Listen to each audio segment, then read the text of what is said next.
AS reporter Manu Sainz, who is generally very close to Gesti Foot, George Mendes' agency, and George Mendes, of course, Cristiano Ronaldo's agent, says Cristiano is, quote, worried about Manchester United's transfer strategy. Jules, every United fan, I think, is worried. But so it's more relevant that he would put this out there. There's no way he writes this without the green light from George Mendes, right? Yeah, which I find hard to understand the logic behind it. Why would you put that kind of pressure on United now? We said the transfer window is open not that long ago. They're clearly trying to do the Young deal or Lisandro Martinez deal or whatever deal they want to do. Ten Hag is clearly finding his feet at the club.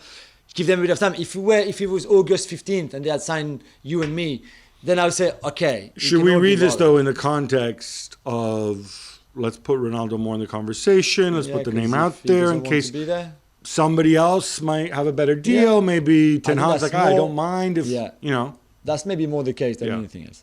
It's not just Gabriel Jesus. Arsenal continue to be linked with Rafinha, who I think everybody's got a big for sale tattoo on his head.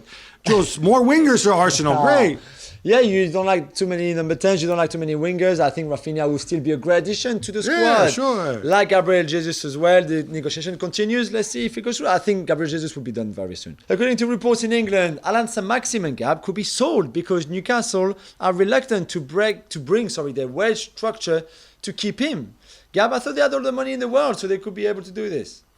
I find this story very interesting. So from the outside, what it looks to me is it's time for Allan Saint-Maximin to get a new contract, and his agents, go and ask for money. Maybe that's for too much, and Newcastle put the word down. We still have standards. It's interesting because we've always wondered, right? When they were taken over by this new Saudi ownership, this idea was, look, it's a new Manchester City, new PSG. They're going to throw money around.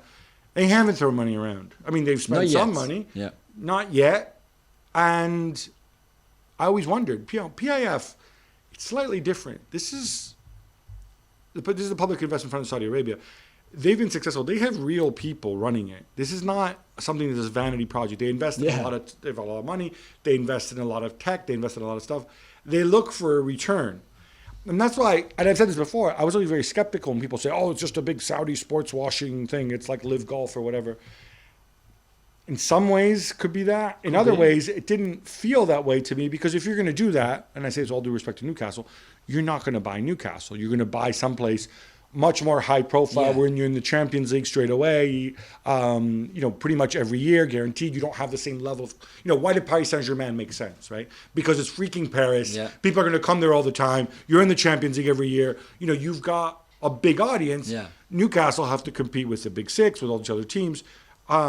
I think they bought Newcastle because he saw the potential, because it's not a lot of money, 300 million, right? Mm-hmm. Why do they need to get different partners in? Because they said, all right, we want to spend this much, but not that much. Yeah.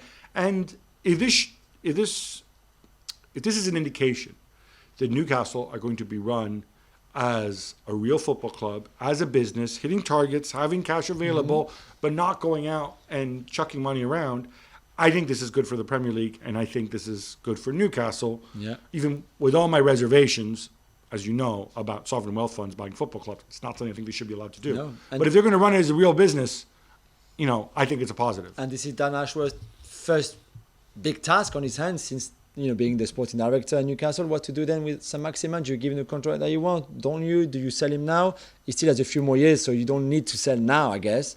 But yeah, it's going to be, big debut for him. There's another defender that could be moving this summer, is Marco Corella, with reports saying that he's agreed terms with Manchester City. Yeah, I mean, kind of makes sense. Obviously, in that role, you're going to have, Walker's not getting younger, Zinchenko's possibly moving on. Yeah, Cancelo. Benjamin Mendy, if when he moves on, he's not going to move on any place that he can help. So it makes sense. He obviously had a very good season last year. And obviously, with his background, you would imagine he could fit in. I think a lot is going to come down to price, and the price is quoted about whether it's a good deal. But obviously, this is going to be a player that he's such a pep player as well. He's very much a pep player, and you know what? And he brings the quality with the intensity. Yes, and that's exactly. Probably more so than Zinchenko. Yeah.